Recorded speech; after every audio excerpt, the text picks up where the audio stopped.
Right now, some nation-states and individual actors are intercepting and storing lots of encrypted data, like passwords, bank details, and social security numbers. But they can't open these files, so why are they doing it? Well, because they believe that within the next 10 to 20 years, they will have access to a quantum computer that can break the encryption in minutes. This procedure is known as Store Now, Decrypt Later, or SNDL. And it works because there is information around today that will still be valuable in a decade. Things like industrial and pharmaceutical research and top-secret government intelligence. And everyone is aware of this threat. The National Security Administration says that a sufficiently large quantum computer, if built, would be capable of undermining all widely deployed public key algorithms. In a 5 to 10 year time frame, quantum computing will break encryption as we know it today. Even though sufficiently powerful quantum computers are still years away, they are already a threat because of Store Now, Decrypt Later, which is why the US Congress just passed legislation mandating all agencies start transitioning right now to new methods of cryptography that can't be broken by quantum computers. You know, our current encryption schemes have been remarkably successful, working effectively for over 40 years. Up until the 1970s, if you wanted to exchange private information with someone, you would first have to meet up in person and share a secret key. This same key would be used to encrypt and decrypt messages, so it's known as a symmetric key algorithm. As long as no one else gets their hands on the key, your messages are safe. But now, what if you want to send information to someone you've never met, and it's too hard to arrange an in-person meeting? You can't share a key over an unsecure channel like a phone line or the mail because it could be intercepted. And this is what in 1977 led 3 scientists, Revest, Shamir, and Adelman, to come up with an encryption breakthrough. Today it's known by their initials, RSA. And it works something like this. Every person has 2 really big prime numbers, all their own, which they keep secret. They multiply these numbers together to get an even bigger number, which they make public for everyone to see. Now, if I want to send someone a private message, I use their big public number to garble my message. And I garble it in such a way that it is impossible to ungarble without knowing the 2 prime factors that made that number. This is an asymmetric key system, since different keys are used to encrypt and decrypt the message. So it's easy for my intended recipient to decode, but impossible for everyone else unless they can factor that large public number. Now, someone could try to factor it using a supercomputer in the best-known factoring algorithm, the general number field sieve, but modern cryptography uses prime numbers that are around 313 digits long. Factoring a product of 2 primes this big, even with a supercomputer, would take around 16 million years. But not on a quantum computer. See, in normal computers, a bit can only be in one state at a time, either a 0 or a 1. So if you had 2 bits, they could be in one of 4 possible states, 0, 0, 0, 1, 1, 0, or 1, 1. Let's say each of these states represents a number, 0, 1, 2, or 3. If we want to do a calculation, for example, raising 7 to the power of one of these numbers, we can only do it for one state at a time. In this case, 7 squared, and so we get the answer 49. Quantum computers consist of qubits, which also have 2 states, 0 or 1. But unlike a classical bit, a qubit doesn't have to be in just one state at a time.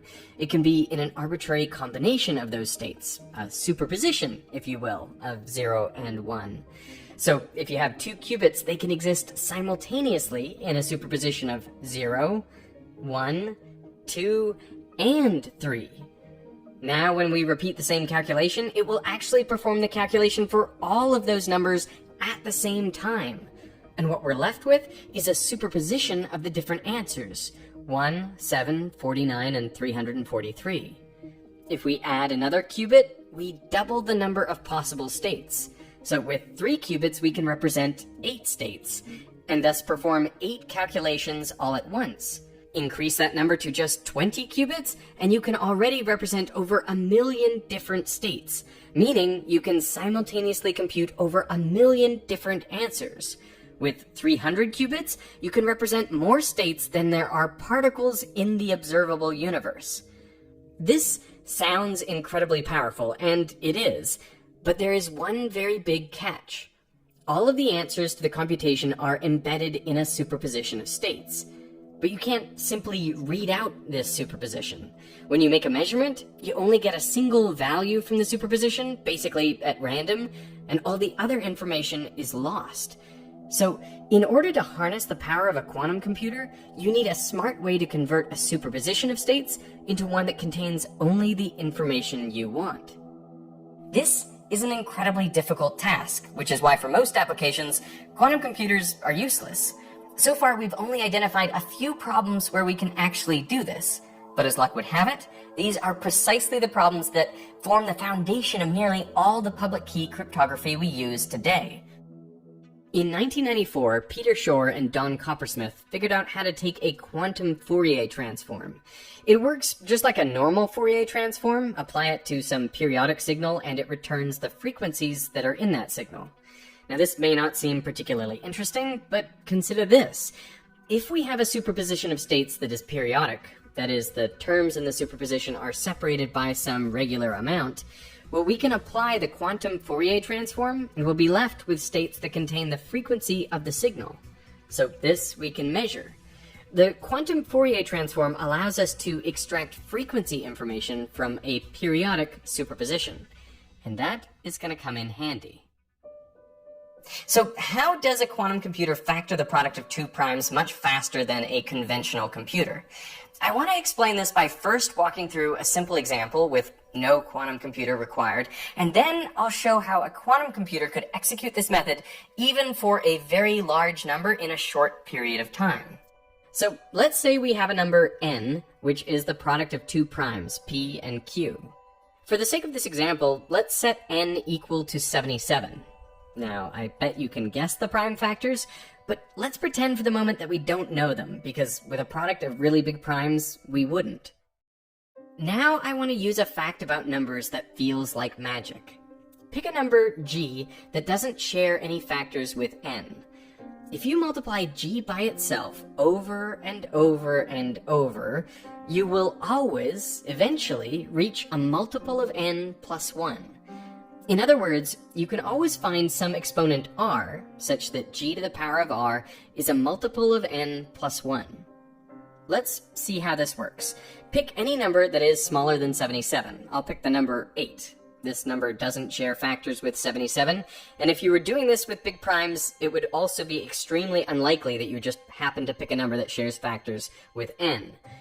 Now, multiply 8 by itself once, twice, 3 times, 4 times, and so on, raising 8 to ever higher powers.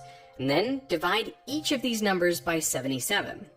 We're not really interested in how many times 77 goes into the number, just the remainder, what's left over. Because at some point, 77 should divide one of these numbers with a remainder of exactly 1. So 8 divided by 77 is 0 with a remainder of 8.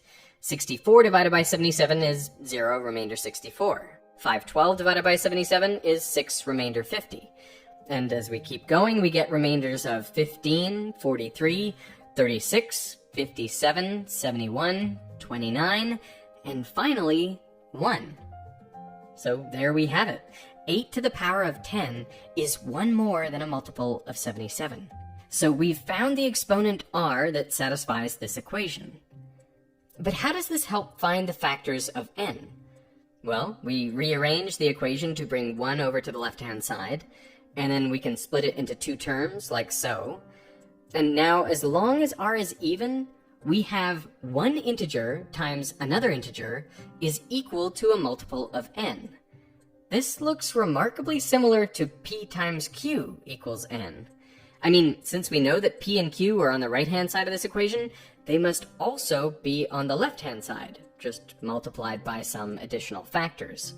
So one way to think about what we've done is we've taken a bad guess for one of the factors, g, and by finding the exponent r, we've turned it into 2 much better guesses that probably do share factors with n. Since r was 10, the 2 terms on the left-hand side are 8 to the power of 5 plus 1, 32,769, and 8 to the power of 5 minus 1, 32,767. These two numbers probably share factors with n. So how do we find them? We use Euclid's algorithm. If you want to find the greatest common divisor of two numbers, say 32,769 and 77, divide the bigger number by the smaller one and record the remainder. In this case, 32,769 divided by 77 gives a remainder of 44. Then, shift the numbers one position left and repeat. So now we divide 77 by 44, and we get a remainder of 33. Repeat the process again. 44 divided by 33 gives a remainder of 11. And again, 33 divided by 11 equals 3 remainder 0. When the remainder is 0, the divisor is the greatest common factor between the two numbers you started with. In this case, it's 11, which is indeed a factor of 77 and 32,769. You could do the same procedure with the other number, or just divide 77 by 11 to get 7, its other prime factor. So, to recap, if you want to find the prime factors p and q of a number n, first, make a bad guess, g. Second, find out how many times r you have to multiply g by itself to reach one more than a multiple of n. Third, use that exponent to calculate two new numbers that probably do share factors with n. And finally, use Euclid's algorithm to find the shared factors between those numbers and n, which should give you p and q. Now, you don't need a quantum computer to run any of these steps, but on a classical computer, this method wouldn't be any faster than other methods. The key process that a quantum computer speeds up is step 2, finding the exponent you raise g to equal one more than a multiple of n. To see why, let's go back to our example where 8 to the power of 10 is one more than a multiple of 77. Watch what happens to the remainders if we keep going past 8 to the power of 10 to 8 to the 11, 8 to the 12, and so on. Well, we get remainders of 8, 64, 50, 15, 43, 36, 57, 71, 29, and again, 1. The remainders cycle, and they will just keep cycling. Notice how the exponent that yields a remainder of 1 is 20, which is 10 more than the first exponent that yielded a remainder of 1. So we know that 8 to the 30 and 8 to the 40, 8 raised to any power divisible by 10, will also be one more than a multiple of 77. It's also worth noting that if you pick any remainder, say 15, the next time you find that same remainder, the exponent will have increased by 10. So you can find the exponent r that gets us to one more than a multiple of n by looking at the spacing of any remainder, not just one. Remember that. Here I'm plotting out the remainders on a log scale so you can see they are periodic with a period of 10. If I had made a different guess, say I had picked g equals 15 instead of 8, well then the period would be different and the remainders would be different, but there would always be a remainder of 1. Why is this? Well, now that you can see this is a repeating pattern, we can go back to the beginning. And any number raised to the power of 0 is 1. So that is actually the first remainder, so it must also appear when the cycle starts again. Now we are ready to use a quantum computer to factor any large product of two primes. First, we split up the qubits into two sets. The first set we prepare in a superposition of 0, and 1, and 2, and 3, and 4, and 5, and 6, and 7, and 8, and 9, all the way up to 10 to the power of 1,234. Yeah, this is a huge superposition. But if we had perfect qubits, it would require only around 4,100.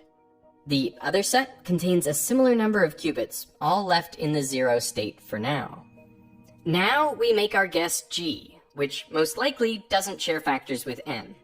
We raise g to the power of the first set of qubits, and then we divide by n and store the remainder in the second set of qubits, leaving the first set of qubits as it was. Now we have a superposition of all the numbers we started with, and the remainder of raising g to the power of those numbers divided by n. And through this operation, we have entangled our two sets of qubits. But we can't just measure this superposition. If we did, we would get a random value and learn nothing. But there is a trick we can use. If we don't measure the entire superposition, but only the remainder part, we will obtain some random remainder. But this remainder won't occur just once. It will occur multiple times, every time it comes up in the cycle. Imagine we were doing this with the example from before, with n equals 77 and g equals 8. If the remainder we measured was, say, 15, then there would be multiple terms in our superposition, because there are multiple exponents you can raise g to that give this same remainder. Exponents 4, 14, 24, 34, and so on. They are each separated by 10. And that value is the exponent that satisfies our equation. So, more generally, after measuring the remainder, we will be left with a superposition of states that all share the same remainder. And the exponents will all be separated by the same amount r. This is the number we are looking for. Since the remainder is now the same for all states, we can put it to the side, and we now have a superposition that is periodic. Each term is separated from its neighbors by an amount r. If we now apply the quantum Fourier transform to this superposition of states, I'm simplifying a little here, we will be left with states containing 1 over r. So all that's left to do now is perform a measurement and find r by inverting it. And that's it for the quantum part. Now, as long as r turns out to be even, we can use r to turn our bad guess g into two numbers that likely share factors with n. And as long as these terms themselves are not a multiple of n, we can use Euclid's algorithm to find the factors of n and break the encryption. This would only take several thousand perfect qubits, but the qubits we have today are imperfect, so we need additional qubits to act as redundant information. In 2012, it was estimated that it would take 1 billion physical qubits to break RSA encryption. But by 5 years later, that number had dropped to 230 million. And in 2019, after more technological breakthroughs, that estimate plummeted to just 20 million physical qubits. So how many qubits do we have today? Well, if we look at the state of IBM's quantum computers, we are nowhere near that number of qubits. But progress looks to be exponential. So now it's just a question of when these two curves will collide before all our existing public key encryption can be broken. Because we've long known this threat is coming, scientists have been looking for new ways to encrypt data which can withstand attacks from both normal and quantum computers. In 2016, the National Institute of Standards and Technology, or NIST, launched a competition to find new encryption algorithms that aren't vulnerable to quantum computers. Cryptographers from all over the world submitted 82 different proposals, which were rigorously tested. Some were broken. And then on July 5th, 2022, NIST selected 4 of the algorithms to be part of their post-quantum cryptographic standard. So how do they work? Well, 3 of the algorithms are based on the mathematics of lattices. So let's do a simple example in the 2D plane. Take 2 vectors, r1 and r2. By adding together different integer combinations of these vectors, say 3 times r1 and 1 times r2, you can get 2 different points. And all the points you can get to by combining these 2 vectors in different ways is what is called a lattice. Now, I will also give you the point C, and your task is to tell me which combination of r1 and r2 will bring me to the lattice point closest to C. It's pretty easy to see that we can get there by going in the direction of r2 twice, and in the negative direction of r1 twice. Simple enough. But those vectors r1 and r2 are not the only vectors that can give you this lattice. Take b1 and b2, for example. These vectors also build up the same lattice. And now, if I ask you the same question again, can you tell me the combination of b1 and b2 that gets you to the lattice point closest to C? This has become a lot harder. But why is that? Each time we're taking a step, we're trying to get closer in either the x or y direction. But with the b vectors, each time we take a step in the right direction with one vector, it puts us off in the other direction. And that's why these vectors are a lot harder to work with. In the end, it takes us a combination of 8 times b1 and negative 6 times b2 to get to the closest lattice point. That is a lot harder than before. but it's still a relatively easy problem to solve. But if we extend it to 3 dimensions, this already becomes a lot harder, especially because you're not given the collection of all lattice points. You're only given the vectors that make it up. So when you find a lattice point close to the target, you must still find all the other lattice points near it to make sure yours is indeed the closest. Let's take a circle of radius r in 2 dimensions. The number of lattice points inside the circle is proportional to r squared. Add a 3rd dimension, and the number of points in the sphere is proportional to r cubed. So just watch how the number of lattice points grows as we increase the number of dimensions.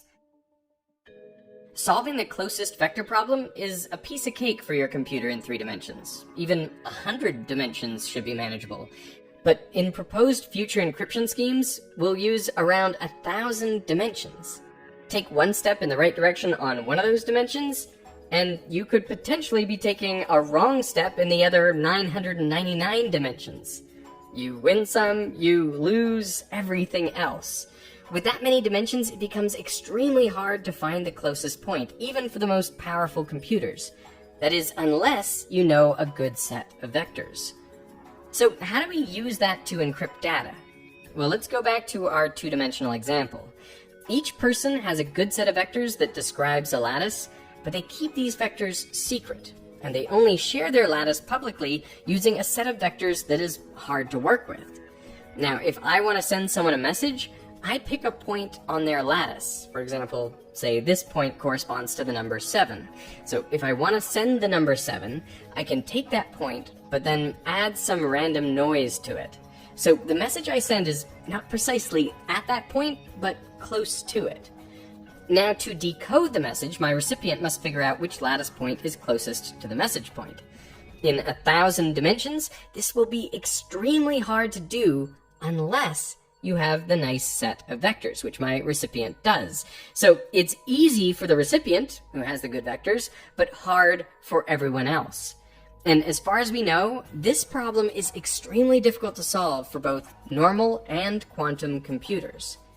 Behind the scenes, there's an army of researchers, mathematicians, and cryptographers working to make sure your secret data stays secret. These are some of the unsung heroes that will keep us safe moving forward, avoiding mass surveillance by governments, keeping critical infrastructure protected, and allowing you to live as if quantum computers were never invented in the first place.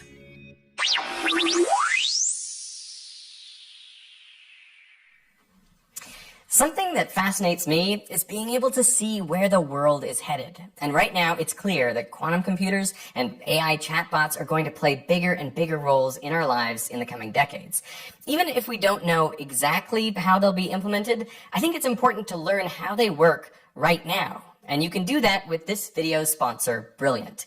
Brilliant has an incredible course on quantum algorithms. This one was co-developed with Microsoft and Alphabet X. I love that you can simulate quantum gates and write and execute real quantum algorithms right in the lesson. No need to set up your own development environment. And if you want to dive deeper into cryptography, making and breaking codes is really a matter of statistics. Strong statistical reasoning skills help us find patterns in data and make sense of them, which is crucial to mastering just about any topic in math and computer science. Brilliant's course on data analysis will help you ramp up fast. It uses everyday situations like business models to illustrate key concepts in statistics. And it's interactive, so you can get hands-on with data visualizations and develop a real intuition for interpreting them. You know, the thing that sets Brilliant apart is they know how to break fundamentals down into their core building blocks. Whether you're learning math, computer science, or data analysis, Brilliant's thousands of bite-sized interactive lessons help you master key concepts and build to more advanced topics. You can try everything Brilliant has to offer for free for a full 30 days. Just go to brilliant.org/Veritasium. I will put that link down in the description. And for viewers of this video, Brilliant is offering 20% off their annual premium subscription to the first 200 people to sign up. So I want to thank Brilliant for sponsoring this video, and I want to thank you for watching.